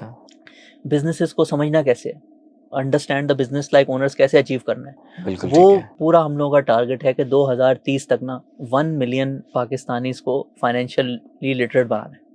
उसके अंदर वो इन्वेस्टमेंट करें, अपनी फाइनेंशियल प्लानिंग करें, फाइनेंशियल लिटरेसी से रिलेटेड कंटेंट देख के पाकिस्तान भी एक जबरदस्त। ऐसा मुल्क बने जिसमें इन्वेस्टमेंट टू जीडीपी जो है ना वो अच्छा हो। क्योंकि यहाँ पे हम लोग, ये इकोनॉमी अगर नहीं सही तरीके से ग्रो करी, उसका एक रीज़न ये भी है कि लोग इन्वेस्ट नहीं करते। लोग जो इधर उधर कमेटी में पैसे डाल दिए, स्कैम्स करा। अब देखो, इतने 1% ऑफ जीडीपी के तो आपके हर साल के स्कैम हो जाते हैं। बिल्कुल ऐसा यही है। अगर इन्वेस्टमेंट हो जाती, हम लोग कहते हैं बाहर से इन्वेस्टमेंट नहीं आ रही, जितनी बाहर से इन्वेस्टमेंट आती है ना, उतनी ही अमाउंट के पाकिस्तान में हर साल स्कैम हो फाइनेंशियल स्कैम्स हो जाते हैं। बिल्कुल ठीक तो है। लोगों को समझ आएगी तो इधर भी जो है ना ये चेंज आएगा।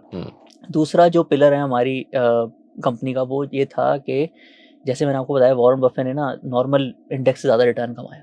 सही। तो हम लोग कंपनीज को डीपली पढ़ के और लोगों को ऐसी एडवाइस दें कि वो नॉर्मल रिटर्न से ज़्यादा कमाएं, जो हम एडवाइजरी सर्विसेज में भी करते हैं, इन्वेस्टिंग मास्टर क्लास में भी सिखाते हैं। और उसके पीछे पूरी लॉजिक ये होती है कि अगर आप किसी कंपनी में लॉन्ग टर्म इन्वेस्टमेंट करते हैं तो आपका रिटर्न और उस ओनर का रिटर्न सेम आया। लेकिन अब लेट से इधर जैसे गवर्नमेंट की पॉलिसीज़ बहुत ज़्यादा चेंज होती हैं। 1 साल पहले एक्सपोर्टर्स पे टैक्स लग गया, उससे पहले पाकिस्तान में 1200 रुपये की गैस होती थी, अब वो 4000 की है। तो इस तरह की जब पॉलिसीज़ चेंज होती है ना, तो जिस बंदे की फैक्ट्री है वो तो अपनी फैक्ट्री बंद नहीं कर सकता, वो अपना बिजनेस जो है चेंज नहीं कर सकता। लेकिन आप अगर इन चीज़ों को समझते हैं तो आप ये सारी चीज़ें समझ के, देख के कि फ्यूचर के टॉप बिजनेसेस कौन से हैं, आप अपनी पार्टनरशिप चेंज कर सकते हैं। सो वॉरेन बफे ने भी अगेन यही किया कि उन्होंने देखा, सारा कुछ समझा, हर बिजनेस को understand the business like owners की तरह जब समझ लिया, फिर उन्होंने पिक एंड चूज किया कि कौन से बिजनेसेस इसमें से ज़्यादा अच्छे हैं। तो कंपनी का दूसरा मकसद जो ये है कि आम बंदा अगर लेट्स से 18-19% कमाता है एक साल में एवरेज स्टॉक मार्केट, तो हम इसको 23 से लेकर 25 की रेंज में लेके जाएं, ताकि लोगों की कंपाउंडिंग और अच्छे तरीके से हो। और जर्नी बहुत अच्छी रही है, अल्लाह का जितना शुक्र अदा करें कम है। अब तो हमारी शुरू में थोड़ा मुश्किल होता है, टीम को डेवलप करना होता है, लेकिन ऐसे लोग हमारे साथ जुड़े जो खुद अपना कहते हैं, जिनको 3-4 महीने हो गए ना, वो कहते हैं कि हम लोग जब काम पे आते हैं तो हमें लगता है हम काम पे नहीं आ रहे, हमारा बस शौक था रिसर्च करना कंपनीज के बारे में, और अब हम वो बस कर रहे हैं, और हम भी उनको वही वाली बात कि पैशन को प्रोफेशन बनाया। बिल्कुल। आप जब थोड़ी ऑर्गेनाइजेशन साइड पे आते हैं ना, तो ये आपका एक काम होता है कि आप अपने कस्टमर को बहुत ज़बरदस्त सर्विस दें। लेकिन कस्टमर को सबसे अच्छी सर्विस देने का सबसे आसान तरीका है कि आप अपने जो आपकी इंडस्ट्री है उसमें नंबर 1 एम्प्लॉयर बन जाए, यानी कि जो सबसे अच्छे लोग हो ना, उनको ऐसी इन्वायरमेंट क्रिएट करके दें कि वो उनकी फर्स्ट चॉइस हो कि हमने जो है ना इस कंपनी के लिए काम करना है। उस कंपनी में आपको अच्छे बोनसेस भी देने चाहिए, परफॉर्मेंस बेस्ड। तो वो पूरा स्ट्रक्चर पे हम लोगों ने पिछले 1 साल में क्रिएट किया। ज़बरदस्त ज़बरदस्त। और इस 1 साल में माशाल्लाह आपकी कंपनी कितना ग्रो कर गई है? बहुत ज़्यादा ग्रो कर गई है। मोर देन 1000 पीपल को हमने डायरेक्टली इन्वेस्टिंग मास्टर क्लास और एडवाइजरी सर्विसेज के थ्रू फाइनेंशियल एक्सपर्ट बनाया है। लिटरेट तो हमने यूट्यूब चैनल के थ्रू बहुत ज़्यादा लोगों को बनाया होगा। सही है, वो तो अनगिनत होंगे, वो तो नंबर नहीं होगा आपके पास। लेकिन जो लोग डायरेक्टली हमारे साथ कांटेक्ट में हैं, मोर देन 1000। इतना हमने सोचा भी नहीं। हमने जब स्टार्ट करे तो सोचा था कि 100-200 लोग अगर पहले साल में हमने कर लिया अचीव, तो एक बहुत अच्छा नंबर होगा, गुड स्टार्ट होगा। लेकिन अल्लाह हैज़ बीन वेरी काइंड, और जिस तरीके से हमारी टीम डेवलप हुई है, उसके बाद फ्यूचर में ये जो आउट परफॉर्मेंस क्रिएट करनी होती है, more profit than the index, उसको अचीव करने के लिए हम बहुत ज़्यादा कॉन्फिडेंट हैं। ज़बरदस्त। और वो जो 1000 लोग आप बता रहे हैं, क्योंकि मैं आवाम के लिए जानना चाह रहा हूँ और उनको मैसेज मिले कि यार 1000 लोग, ये उनकी फाइनेंशियल ग्रोथ कितनी हुई? जो हमने अभी साल कंप्लीट किया ना, जैसे मैंने आपको बताया, तो एवरेज मेरे ख्याल से स्टॉक मार्केट में रिटर्न आया था 60%। तो हम लोगों ने एवरेज उसको 6% से बीट किया। अच्छा। और इन्वेस्टिंग मास्टर क्लास के थ्रू जिन लोगों ने खुद इन्वेस्टमेंट की, उन्होंने भी पिछले साल में ऑलमोस्ट अपना जो पोर्टफोलियो है उसमें भी 60 से 70% जो है वो अर्न किया, और कॉन्फिडेंट फील करते हैं। लोगों को बता रहे होते हैं कि मैंने ना इस कंपनी में इसलिए इन्वेस्ट नहीं किया क्योंकि मुझे अभी इसका बिजनेस समझ नहीं आया। ये सबसे बड़ी चीज़ है। जिसने ये प्रिंसिपल अडॉप्ट कर लिया ना कि किसी ऐसी जगह पे पैसे लगाने ही नहीं है जिसकी समझ नहीं आ रही मुझे, तो वो सक्सेसफुल ही होगा फ्यूचर में। क्या बात है, ज़बरदस्त। कोई मैसेज देना चाहेंगे आप फाइनली? इसमें मैं लोगों को कहना चाहूँगा कि थोड़ा सा पाकिस्तान में मायूसी भी फैलाई जाती है, लेकिन एक बड़ा ज़बरदस्त कोट है कि pessimist sound smart but optimists make money. ये जो लोग आके प्रिडिक्शंस कर रहे होते हैं कि ये वाला मसला हो जाएगा, दुनिया ख़त्म होने वाली है, ये वाला एक फाइनेंशियल क्राइसिस आएगा पूरी दुनिया में 2026 में, सब कुछ ख़त्म हो जाएगा, वो बहुत अच्छी प्रिडिक्शंस होती हैं। लेकिन एंड में दुनिया ने कोविड भी देख लिया, जंगें भी देख ली, वर्ल्ड वॉर 1 भी देख ली, 2 भी देख ली, पाकिस्तान इंडिया की आप देख लें, कितनी चीज़ें चलती रहती हैं। लेकिन एंड में ना businessman will always make money, ये एक रियलिटी है। वो उनको जो है ना, वो फाइनेंशियल लिटरेसी को समझते हैं, अपने बिजनेस को समझते हैं, तो आपने भी ना उनके साथ जुड़ जाना है। दूसरा एक बड़ा अच्छा कोट मैंने देखा था एरिस्टोटल का, वो कहते हैं कि the purpose of gathering knowledge is to take action, merely gathering knowledge serves no purpose. यानी कि ये सारा पॉडकास्ट देखा आपने, और भी देखे होंगे, और भी लोग बहुत अच्छा काम कर रहे हैं, लेकिन एंड में एक्शन आपने लेना है। अपनी ज़िंदगी को जो बदलना है, वो अपनी जॉब पे हो, बिजनेस में हो, या अपनी सेविंग्स को कंपाउंड करने में हो, सही जगह लगाने पे हो, स्कैम से बचने पे हो, उसका एक्शन आपने खुद लेना है। तो आज आप अगर आपको अभी भी थोड़ी सी घबराहट है स्टॉक मार्केट के बारे में, रिलेटेड टू कि कंपनीज किस तरह परफॉर्म करती हैं, तो उस पर आप हमारे यूट्यूब चैनल पे जाके टॉप कंपनीज की बहुत ज़्यादा डिटेल्ड वीडियोस बनी हुई हैं, उसमें सारा कुछ एक्सप्लेन है, आप वो देखें। तो अगले अपना टारगेट बनाएं, जब भी आप ये पॉडकास्ट देखें, उससे अगले 1 हफ्ते से 10 दिन में आपने कोई ना कोई एक्शन लेना है। वो एक्शन ये भी हो सकता है कि आपने 5000 इन्वेस्ट किए, जिसके पास इन्वेस्टमेंट पड़ी हुई है वो थोड़ी ज़्यादा अमाउंट भी कर सकता है, लेकिन एक अपना फाइनेंशियल प्लान बना के उसको जो है स्टार्ट करना है आप। ठीक है sir, thank you so much. और मैं इसको एंड इस पर करना चाहूँगा कि हमारा दीन भी जो हमें सबक देता है वो इल्म हासिल करने के लिए देता है। हम अपने आप को अगर फाइनेंशियली ग्रोथ करना चाहते हैं तो ऑब्वियसली उसका भी हमें इल्म हासिल करना पड़ेगा, जानना पड़ेगा कि करना क्या है।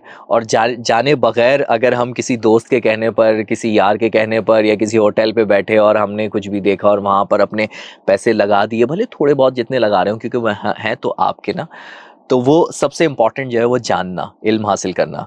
और मुझे आज की इस पॉडकास्ट से यही जो सबक मिला है कि इस काम में सबसे पहले जानिए, इल्म हासिल कीजिए और फिर इन्वेस्ट कीजिए। यकीनन हमारी जो जेन ज़ी जिस तरफ जा रही है इन्वेस्टमेंट की तरफ, ये बहुत एक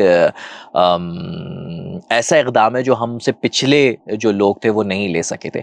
तो कौमें वही तरक्की करती हैं जो कि इल्म हासिल करती हैं। तो फाइनेंशियल लिटरेसी भी इसलिए हमारे लिए बहुत ज़रूरी है। थैंक यू सो मच नजम साहब। Thank you.